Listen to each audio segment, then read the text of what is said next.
Hello everyone and welcome to Behind the Scenes Self-Help Voices. I'm your host, Yirong. March is National Social Work Month and we are turning the spotlight toward the dedicated social workers who tirelessly strive to create a better world for all of us. This month, we invite some social workers from different departments across the whole self-help community to tell their stories and shining moments in their work. These narratives of compassion and resilience promise to touch our hearts. We also would like to invite you to join us together to celebrate Social Work Month. You can share your personal experiences with self-help social workers on social media platforms, tagging us in your posts, or express your gratitude directly when you benefit from their assistance. Together, we can build this community.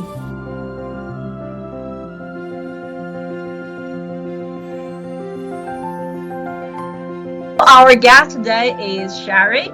She is a social worker in the Selfhelp Northridge, Brulene, Southridge NORC Program, and she has been with us for over 20 years. And now I'm talking with Shari online. So welcome, Shari. Would you like to introduce a little bit about yourself or to our audience first? Yes, thank you so much, Yirong, for interviewing me. So I'm Shari Hanley, and it's actually 20 and a half years now that I'm with the Northridge, Brulene, Southridge NORC. Throughout the 20 years, it's just been amazing to be at this place now, as well as the changes within my program, as far as staff changes, as far as office location, the community that we're in, the changes, over the 20 years in the community, the changes in programming to really get to this point. I'm so honored to be a part of that journey and to see this transformation within self-help and the Northridge NORC. Well, thank you for your introduction to our audience, and I think our audience will have basic knowledge about you. March is the Social Work Month, and as a social worker in our community, can you tell us what's a typical day like for you? What's your day-to-day life in your work? Being a social worker / case manager, I have my list of case managing clients. So throughout the week, I target certain people that I call on the specific days to check in, see how they're doing, if they need anything. So that I'll do every day, whether it's at home or in the office. I will also have people that, because I have a work cell phone, so people will also call, schedule an appointment to assist with helping apply for benefits and entitlements, and in that case I will make appointments on the days that I'm in the office. Also, we do, our program provides subsidized car service to go to medical appointments, so that could be either from home or in the office where, I call and I make the reservations for them.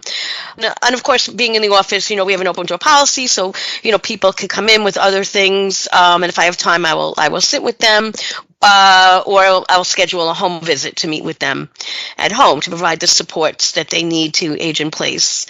I facilitate coffee and conversation discussion group, and I do that twice a month. One is virtually and one is in person. So the virtual one, I actually do on, when I'm home because it's virtual, and then it's an office day, I do the in-person one. So that's something that I would do. I also will go occasionally to an activity if I'm there, a NORC activity or program, to just sort of walk around, say hello, and show my face. And if anybody needs to see me or schedule an appointment, they have that opportunity to do that. That's really lots of work, lots of services, and lots of clients to handle every day. So it seems like you have a busy and full calendar for every week. So thank you so much for your work to our community. As you just introduced, you have lots of clients to handle with. So for each client, you may have a story with them. So can you share a short story about a client and also your work together that was memorable or meant a lot to you? Again, over 20 and a half years, it's so hard to pinpoint. There's obviously been so many memorable moments. It could be as simple as see, having them come back to me and say, thank you so much for getting me this benefit, or helping me navigate a medical bill, advocating for them, and just seeing how happy they are to have us to support. Yes. So most recently, I work with a senior who the management was calling us about. It was becoming a problem. She wasn't passing the inspections for the co-op, and through the help of Adult Protective Services, of course, they provided the heavy-duty cleaning. Now, a lot of times, like I said, clients are reluctant to have a heavy-duty cleaning because they feel that, their items are going to be thrown away. And this client agreed to it. And for me, I was on the phone, even because it was on a day I wasn't there, but facilitating it, even though I wasn't there. And at the end of it, not only did she call me up to thank me, and the sense of relief that she sounded, but I did make a home visit, and I sat with her, and I got to see the apartment cleaned out, to be a much better living situation, and just to see her face, the pride that she had. She felt that relief, appreciated, obviously, everything I did to help support her. And to me, it's such a success story that it really, truly makes me smile that I could be a part of that and have this impact. Yes. It seems like this story really light up your day on that day. Yes, it seems very memorable, and I also hope this story can impress our audience, because it's a very heartwarming story.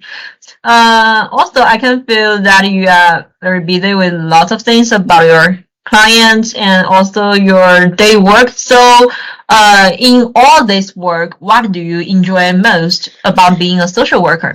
Why I think most of us become social workers is feeling that I can be an advocate for those people who really need someone in their corner to really be the voice for them, to make sure that they're not being taken advantage of, they're getting everything that they're entitled to be getting, to empower them, based on a strengths perspective, to let them know that just because they're aging and they may not be the same as they were back when they were younger, they still have a lot that they can do, and they can still be a part of the community, and just letting them know this, and just being a part of their journey as they age in place. And that's the great thing about NORC, because we're housed right where they are. So yes, we can make home visits, but we can see them out in the community and see how they're interacting in the community with their other NORC members at a NORC activity. So for me to really do that. And lastly, just connections for me, and I just wanted to make sure I make this point, is just so impactful, so powerful for seniors to be able to facilitate seniors to not only to connect with me and the other NORC staff, but to connect with one another. That also brings a smile to my face. To connect with the seniors, to hear their stories. They all have life stories, and it's very impactful. I make an impact on them, like we've said, but they also make an impact on me. And I get to see, as we're all aging, to see, I can admire the seniors and knowing their stories, and some of the seniors coming from, if we talk about person-centered trauma, which is a big thing at Self-Help, to know that some of the seniors that have had traumatic life experiences when they were younger in their childhood, and to be able to see how they've risen above, and despite of it or because of it, made them stronger, and to really be a part of that it's a wonderful feeling. Yes, I can totally feel it, and I also think that meaning of this community, to have these connections among people, not only the older adults, but also the social workers, and also social work and older adults. And I think that connection really impressive and moving, and also meaningful to the whole community. You just mentioned advocacy. This is also a very important element among social workers and also among communities. So I think all these things are meaningful for the community and also for all the people in this community. So in this talk, we mentioned a couple of times that you've been with us for 20 years and a half. Yes, to be exact. I have to say, when you joined Self-Help, I was in my primary school and classes with my classmates. And oh boy. So yeah, that's really a long time. And Yes. This question is also our favorite questions for people in our community. So would you like to tell us like why you are here and what makes you stay with self-help? I feel very supported by, my supervisor and her supervisor and all the way up just as an agency. I've been through some things in my life personally, and I've always felt like, they were there to help with whatever I needed, whatever's going on for me personally, to be able to be supported by them so that I'm now able to then be a better social worker, because now I'm getting that support and I'm able to now pay it forward and now be able to support, the people that I'm working with. And again, with the changes too, because there's been such positive changes within the agency, within the programming, and then to be able to stay, and each time the program would grow, and it just makes you want to stay. Like I said, aging in place and continuing on this journey with self-help and with the seniors in the community that I serve. So it feels like family. You really feel like I just feel like I'm an integral part of this process, which is just wonderful. Oh, thank for your words. And yes, also, I have to tell our audience that our NORC program is a really amazing program.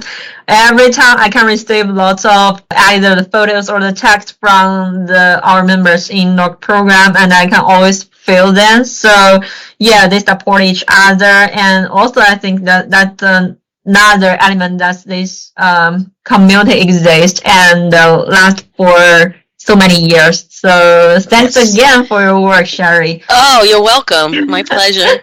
Thank you. Yes. So our last question coming up. So is there anything that you want to share with our audience? I think I've pretty much said everything that I want to say. I will say, I've spoke about this a little bit. There really wasn't anything good to say with regard to the pandemic, but the one positive thing that I really think only helped us to improve our program and to be more aware of is that obviously the technology, learning Zoom and Teams. And, before that, I was lucky I was able to get on the computer and check my email and do my case notes. But to be able to have that, but not only that, but again, like I said, about connections. And now, because I used to just do my coffee and conversation in person once a month. When the pandemic happened and we were all home, how do we now still find a way to connect with the seniors who are homebound? And we were all socially isolated, but being a senior, it's even worse, and they don't have anybody to see. So now we found a way. I was doing it weekly back then, and what was great about Zoom was that most of the seniors who didn't have a computer, they had a telephone. You can still call in and still hear each other's voices, and not just hear from me, but they got to speak with each other, and they got to really hear directly from their peers what their experiences were, and then how that helped validate them so they didn't feel so alone, knowing that, other people are going through these same things. Other people are sharing these same feelings, and where I can help facilitate that, be a part of that, share a laugh. I turned my group into a positive group where I say, there's a lot of negativity out in the world, and I still to this day do that and say, we're going to take an hour and just have some laughs and focus on positive things that have happened in the week or 2 weeks that they want to share, and how there's always they can always find something positive even if there's a world of negativity.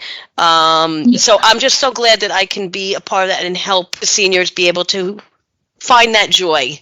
Yes, I understand.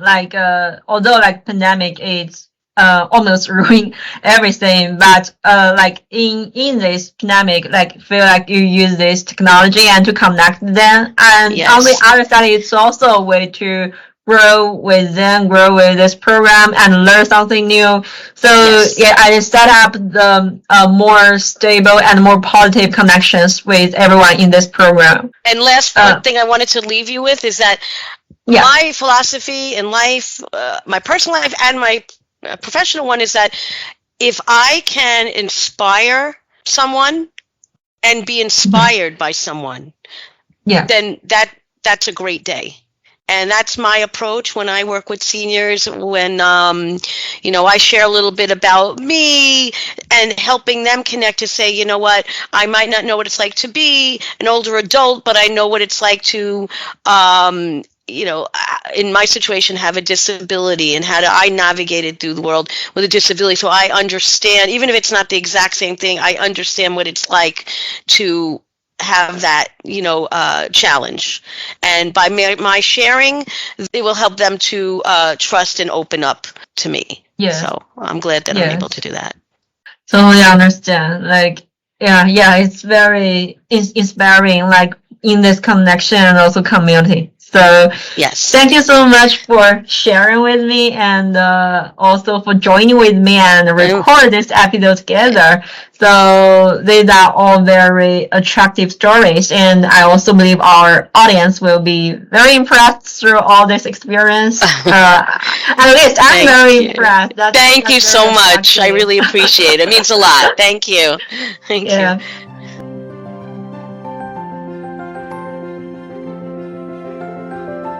Thank you for listening.